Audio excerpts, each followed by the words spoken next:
Yes, I'm calling for Jerry Bryson. Speaking. This is Barrett Mason with the Good to Institute project. Okay, Barry. How are you today? Doing fine. How are you? I'm doing fine, thank you. I really had an interesting time meeting Hack. I met him when we went to just sort of an open house where he's retired at the Franklin. And all of a sudden, he had these wonderful stories to tell about going to Berlin and the reunion and all of that. Oh And yeah, Hack's one of our favorite popular members of the Berlin U.S. Military Veterans Association. He's a great guy. yeah, and that's what was so interesting to me because a guy like that, I was wondering, well, why aren't you going to Bermuda for vacation? Why are you going to cold gray Berlin? And then when he hmm told me about it, I thought that was cool. And what I think is especially interesting is that and my grandfather was a pilot for the Air Force and a colonel, so I have some military background. And what I think is interesting about veterans is that they really take their experience to heart, no matter how many decades ago that it was. Their military experience is among the most cherished memories that they have. Yes, as time moves them away from those days, they find that they do become more at ease with what they did and when they did it, and of course they developed camaraderie with others from all over the United States, and when they trained with them, and then of course they were assigned to different locations with them, whether it was in actual combat or like we were in the Cold War situation in Berlin, where it was mostly just hoping something didn't break out. Yeah, I think it's. I think that the Cold War period is as interesting, and I wanted to ask you about that as well, because Hack was there in '54 in Berlin, at the beginning or the height or the nascent time of the Cold War. So, what about you? What is your military background? Well, when I went to Berlin, I had actually been in the Army for 6 months. I had just graduated from high school in June. And 3 days later, I had volunteered and enlisted, and I was in basic training in South Carolina, and then from there I went to Louisiana for my advanced individual training. I knew I was going to Europe. I did not know it was going to be Berlin until I think actually, I was on board the troop ship. I got lucky me got to go on one of the last troop ships that went to Europe, because after that they moved all of them to the Pacific to ferry troops to Vietnam. But anyway, it was 6 months after that. Like I say, I enlisted in June, and in October I was actually on my way into my first assignment, my first permanent assignment with the Berlin Brigade. Well, that's And now. You must have thought that was interesting, or did you think so? well, I did, and I've told others. I was interviewed by the local paper. They did an article on me back a few weeks ago, and one of the things that I told them is, of course, here I am, an 18-year-old straight out of high school, and when I got to Berlin, of course, I had a great assignment there starting off, and then later on, when I actually got over to the unit that I stayed with for the rest of the 3 years that I was there. One of my friends there had been a history major at the University of Arkansas, and he had been drafted, but he was really into the history of Germany and of Berlin, and was a lot more tuned into it than I was at the time.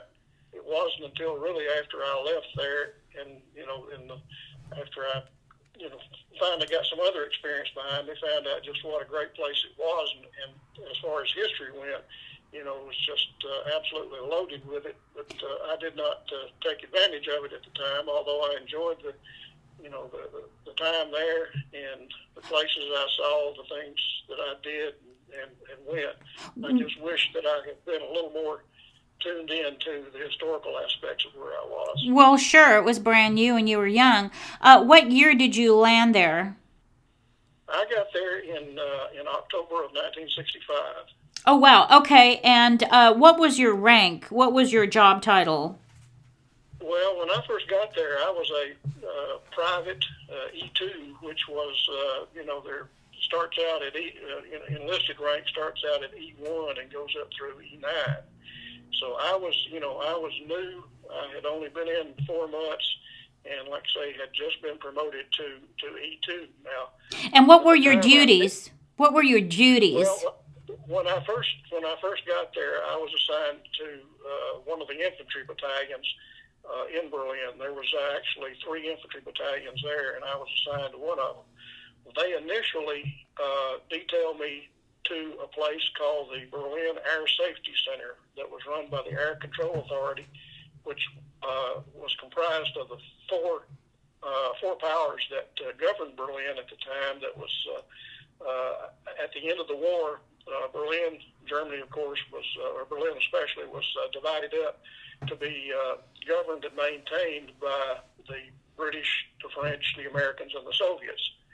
And I was there at the Air Safety Center, which had representatives from those 4 powers. And what they did, the ones upstairs in the Air Safety Center, they are the ones that control the airspace over Berlin to keep, any accidents from happening and, somebody shooting down a plane or whatnot. In regard to the airlift? No, the airlift had already come and gone by that time. Oh, yeah, of course, 65, I see. Well, then why were they still protecting airspace? Well, because we were flying 110 miles into Soviet controlled territory. I see. And when you've got airliners flying in, there's all sorts of opportunities for things to go wrong. And what they wanted to make sure is that there wasn't going to be some accidental downing of an aircraft, or that even the other Allied aircraft of the Americans, the British, and the French did not stray into that territory. So did they make these flights? Were they surveillance flights? Was the reason? No. For the most part, they were just passenger planes. Oh, I see. Okay. And they had to be flagged, by one of the other Allied powers, such as Pan American for the U.S. and Air France and British, I believe BOAC, British Overseas Airways. I see. All right.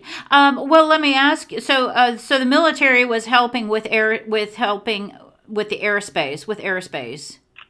Well, they controlled it. I mean, the military controlled the airspace. They controlled the airspace and all the ground too. Oh, I see. I didn't know. As late as 65. Well, all the way up until the wall came down in 90. Everything cleared up there in the early 1990s, and of course we folded our colors and everything. They had what was called the 4+2 agreement, which reunited the Germanys and Berlin, and moved the capital of Berlin back from Bonn to Berlin. That's where it is now. Right. But anyway, the American sector there was controlled by the U.S. commander of Berlin, and he was a general officer. I think the USCOB he may have been a 4-star, but he may not have been. But anyway, he was a general officer, and that was what he did. And of course, the British sector had a British general that controlled that sector, and same for the French. And then of course, the Soviet sector was controlled. I mean, even though it was the Warsaw Pact, was controlled mostly by the Russians. Okay. Well, I don't mean to interrupt. So I understand. Okay, the background now. Now, how long were you stationed in Berlin? 3 years. I was there. Guaranteed. I was supposed to be there for 3 years, and I was to the day. Okay. Great. And so the BUSMVA. How old is this organization? BUSMVA, came into being in 1996, and there's a number of organizations that former members of the Berlin Brigade are, they have around. I've not really counted how many they are. We've had a little over 2,800 members that have, passed through our organizations, since 1996. Okay. The Berlin Brigade refers to men involved in the Cold War years in Berlin? Yeah, they were the American forces, and it was also Air Force as well as Army, because there was an Air Force base in Berlin. It's Tempelhof Air Force Base. Okay. And that, in addition to, the greater number of military there was with the Army, one of the three infantry brigades, and of course we had armor and artillery also there, and other special troops as well. Okay, but, let me ask you. So, as membership director of the BUSMVA, what is your greatest challenge as in this role? Well, the greatest challenge, of course, is trying to find those who maybe have never heard of the organization, and we run into them every year that never heard of the organization, and entice them to join. And most of the time they will, because they, as you said, they cherish the memories and the time that they spent there. And of course, it was a unique assignment. Being assigned to the Berlin Brigade was a kind of a plum assignment from what we had to do, where we were, and things like that. But the biggest challenge, as far as membership director is not only finding members but retaining them, because we, as I said, we've had 2,800 that have passed through our roles since '96. But right now we have about 800 active members. Those are active dues-paying members. So would you say you've gone from 2,800 and you're now down to 800 just through attrition and time passing? Yeah, attrition, both from a standpoint of the ones who were eligible to join, and our membership eligibility runs anywhere from 1945 until 1996. That's the span. Those that were members, the older members who, comprised, like in Hack's case, he was there in 55, I guess it was. And those beyond him, they're starting to drop off just because, time catches up with everyone. Yes. And that, that takes its toll there. What about the members? What about the people who were there in the 90s? Do you have a harder time attracting them? Are they not so attached to the time? Well, somewhat, and we found this, and of course I'm also a member of the American Legion and of Veterans of Foreign Wars, and they have the same challenge too. Seems like the younger generation are just not the joiners that the ones from the World War II and Korean era and up to the beginning of the Vietnam era.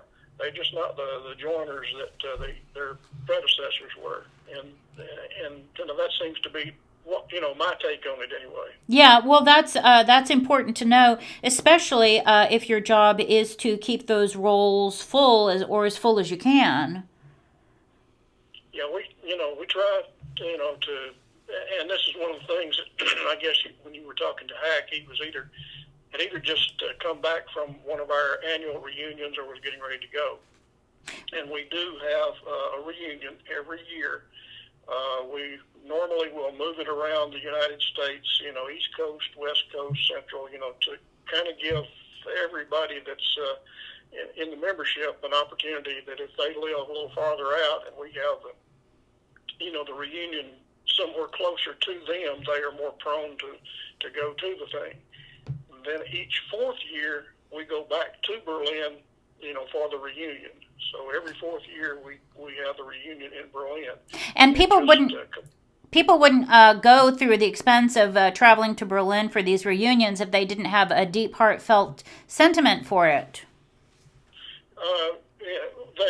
That's true, and we, every reunion, of course, we will have, some who have never attended reunion or never attended maybe the one in Berlin, because you're going to have to put out a fair amount for airfare, and then your hotel stay while you're there, and we normally will have some events that they can participate in, but we have to pay for buses and the other things. So it can get to be kind of pricey, and I know that probably keeps some from going, but for the most part, somebody that really wants to go, then we try to yeah. Give them the opportunity to go. How many members did you say you had?